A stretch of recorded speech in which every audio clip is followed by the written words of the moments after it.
बिहार में निकली है बम्पर भर्तियां। किस में बात करते हैं? बिहार लोक सेवा आयोग में वैकेंसी निकली है 1000 के पद के आसपास। टोटल पद आप देख सकते हैं 934 पद हैं, जिसमें 36,000 में, ये इसमें से 319 है। तो टोटल आपके 935 पद में आप अप्लाई कर सकते हैं। क्या एलिजिबिलिटी रहेगी आप देख लेते हैं। ये कैटेगरी के अकॉर्डिंग डिवीजन है। पहले नंबर हम बात करते हैं भाई, सैलरी कितनी रहेगी। ठीक है, सैलरी रहेगी हमारी लेवल 5 की सैलरी रहेगी 29,200 रुपये आपका इनिशियल पे होगा। जो भी राज्य सरकार द्वारा भत्ता जो भी वेतन प्रोविजनल वगैरह जो चीज होती है, ठीक है वो सब ऐड होकर आपकी सैलरी नियर अबाउट 40,000 हो जाएगी। बात करते हैं इसकी एलिजिबिलिटी के बारे में। किसी भी मान्यता प्राप्त विद्यालय से आपकी स्नातक या उसके समकक्ष होना चाहिए, मतलब if any graduation any stream आप इस फॉर्म में भर सकते हो। पोस्ट क्या है ये भी मैं बता दूं। ये जो पोस्ट है ये AEDO की है। ठीक है, अगर हिंदी में बोले सहायक शिक्षा विकास पदाधिकारी। ठीक है, तो चलिए देख लेते हैं। इसमें उम्र की बात करें तो मिनिमम आपकी 21 है और मैक्सिमम आपकी 37 है। ठीक है, और ये कैटेगरी के अकॉर्डिंग डिविजिबल है, दैट्स इट, आप देख सकते हैं। ठीक है, तो दिनांक 1/8/2025 को, ठीक है, आपकी जो एज कैलकुलेट होगी 1 अगस्त 2025 के अकॉर्डिंग कैलकुलेट हो जाएगी। ठीक है, यहाँ पे अगर हम बात करें और आपके जो पेपर का सिलेक्शन कैसे होगा, आपका एलिजिबिलिटी पता चलेगी, एज पता चलेगी, फीस का भी पता नहीं है, ये वैकेंसी के बारे में पता चल गया।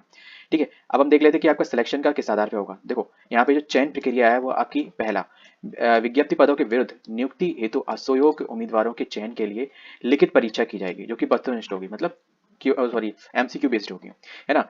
इसमें साक्षात्कार नहीं लिया जाएगा, मतलब इसमें इंटरव्यू नहीं है, केवल रिटन एग्जामिनेशन है, उसके बेसिस पे आपका सिलेक्शन होगा। कार्मिक एवं प्रशासनिक सुधार विभाग बिहार के संकल्प विज्ञापन एसिस के सामान्य इसके अनुसार में सामान्य वर्ग के उम्मीदवारों को 40% का, पिछड़ा वर्ग को और पिछड़ा वर्ग को 36 पॉइंट और अत्यंत पिछड़ा वर्ग को 34। ठीक है, जनजाति के लिए और 32।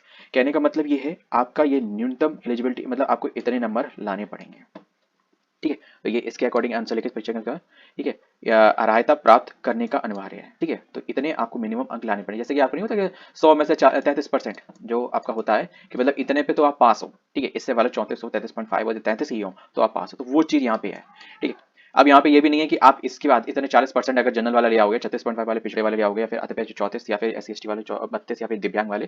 ठीक है, यहाँ पे महिलाओं के लिए केवल 32% है, तो महिलाओं के लिए अच्छी अपॉर्चुनिटी है ना। और आपकी जो वैकेंसी भी है वो भी सेपरेट है, फिर आप चाहो अगर आप नंबर ज्यादा लेके आते हो तो आप और वैकेंसी जो आपकी आपकी जो कैटेगरी में है वो आप उसमें भी जा सकते हो। मेल फीमेल आपके लिए कोई बैरियर नहीं है ना। मेल के लिए बैरियर है कि आप उतने में ही सबमिट कराओगे। नेक्स्ट, लिखित परीक्षा के लिए विषय पत्र क्या होगा, मतलब आपका सिलेबस क्या रहेगा रिटन एग्जामिनेशन का, है ना। परीक्षा की प्रकृति, प्रश्नों की संख्या और परीक्षा की अवधि, कुल अंक।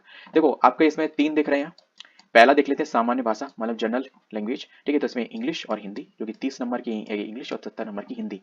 टोटल ऑब्जेक्टिव बेस होगा, 100 क्वेश्चन आएंगे, 2 घंटे का पेपर होगा और 100 नंबर का पेपर होगा आपका, जिसमें मिनिमम क्वालिफाइंग मार्क्स 30 दोनों लैंग्वेज में, मतलब 7 या 21 और 30% मतलब 9।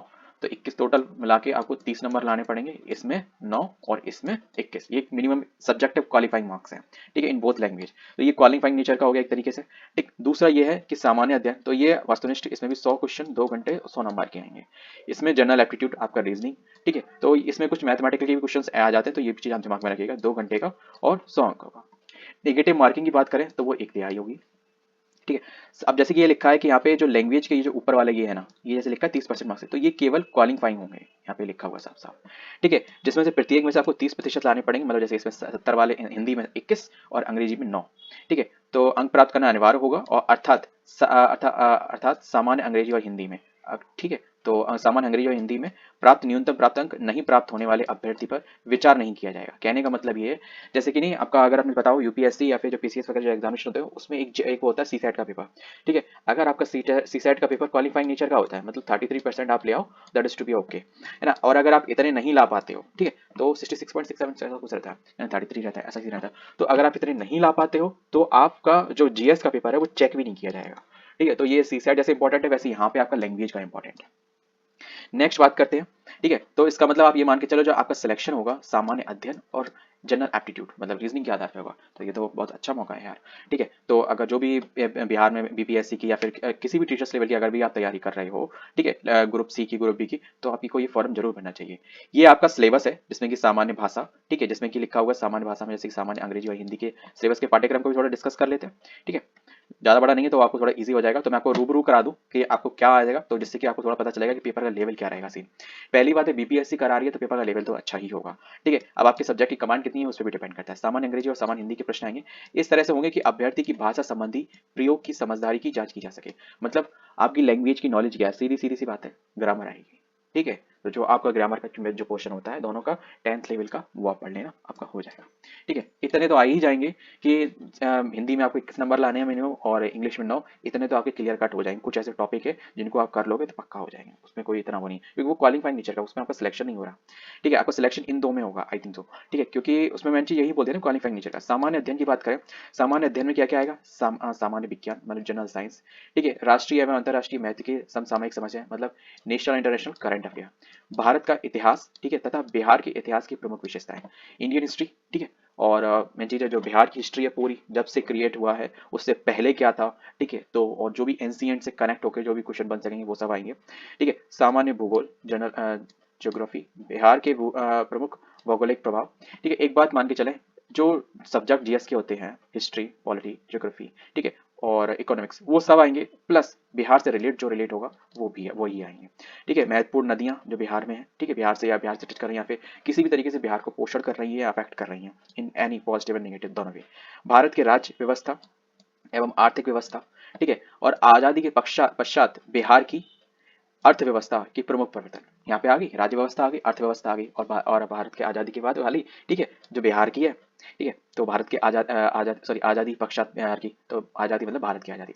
ठीक है, भारत का राष्ट्रीय आंदोलन तथा इसमें बिहार का क्या योगदान जांचे ले, वो सारे प्रश्न आएंगे। एक तरीके से जीएस जो किसी भी एंगल से बिहार के nature, culture, environment, economics, political, in any aspects पे, जन साइंस लेवल पे अगर अफेक्ट करती है तो वो क्वेश्चन आ सकते हैं, उसी से रिलेटेड सारे क्वेश्चन आएंगे। नेक्स्ट, यहाँ पे आपको करंट का और जो आपका स्टैटिक पोर्शन है उसका एक अच्छा समन्वय देखने को मिलेगा। ठीक है, अच्छे क्वेश्चन आने वाले हैं। सामान्य योग्यता, जनरल एप्टीट्यूड में जाकर संख्या पद्धति प्रश्न, ये रीजनिंग ही है, तो एक तरीके से आप मान के चले।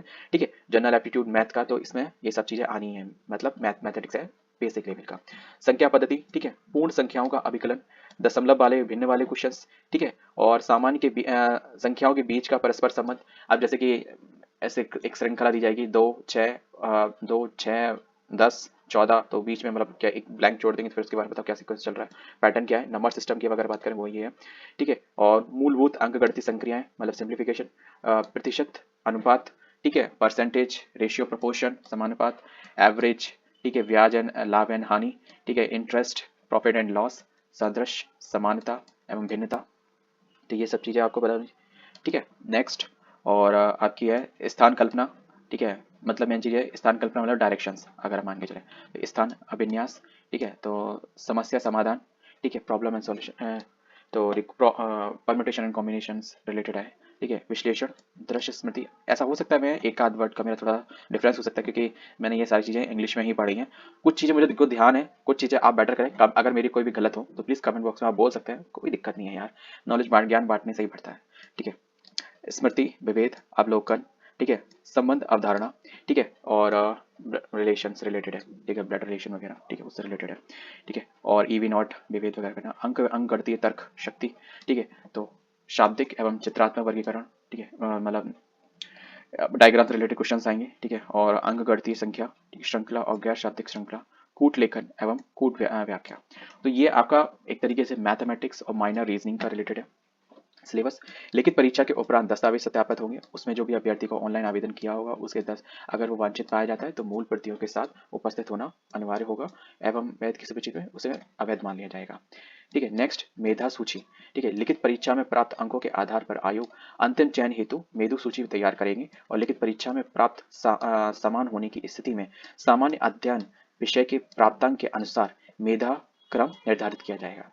मतलब जो आपका फाइनल सिलेक्शन होने वाला है वो जीएस के बेसिस पे होने वाला है।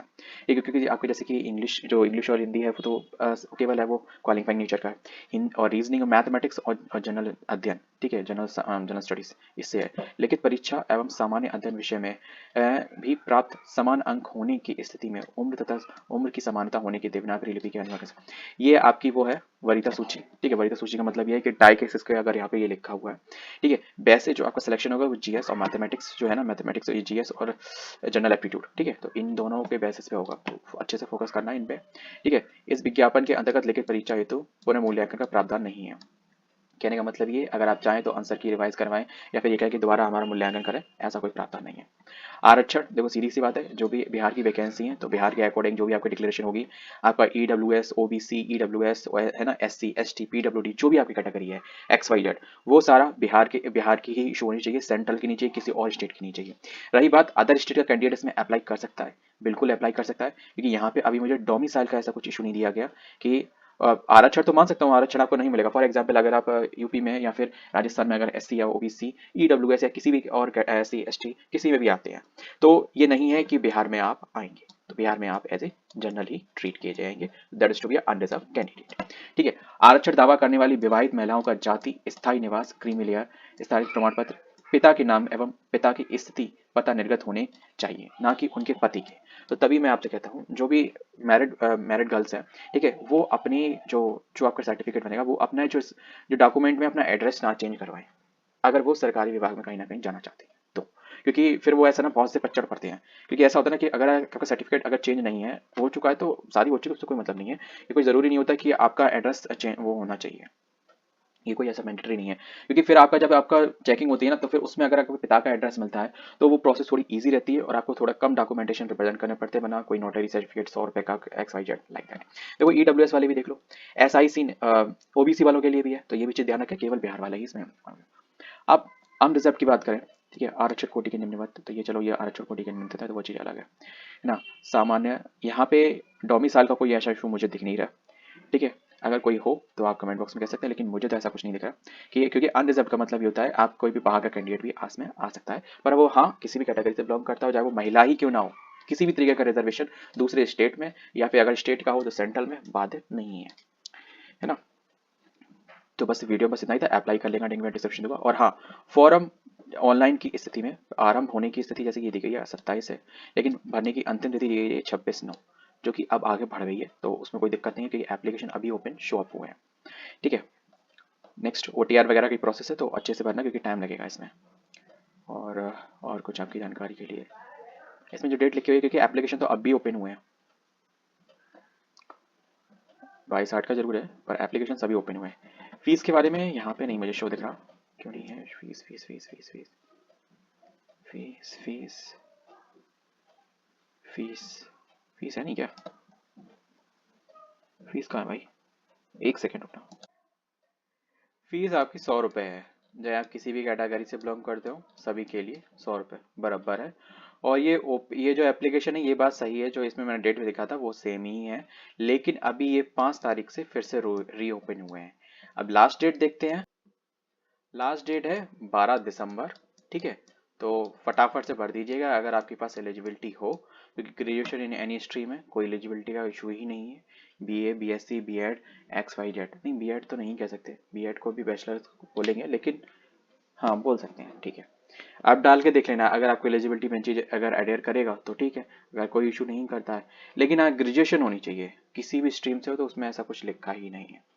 तो वीडियो में बस इतना ही था, मिलते हैं नेक्स्ट वीडियो में किसी और अपडेट के साथ। जय हिंद। इन्फॉर्मेटिव लगी तो वीडियो को लाइक और चैनल को सब्सक्राइब करना। अप्लाई करने का लिंक मैं वीडियो डिस्क्रिप्शन में दे दूंगा, तो कहीं भागने की भी आपकी जरूरत नहीं है। जय हिंद।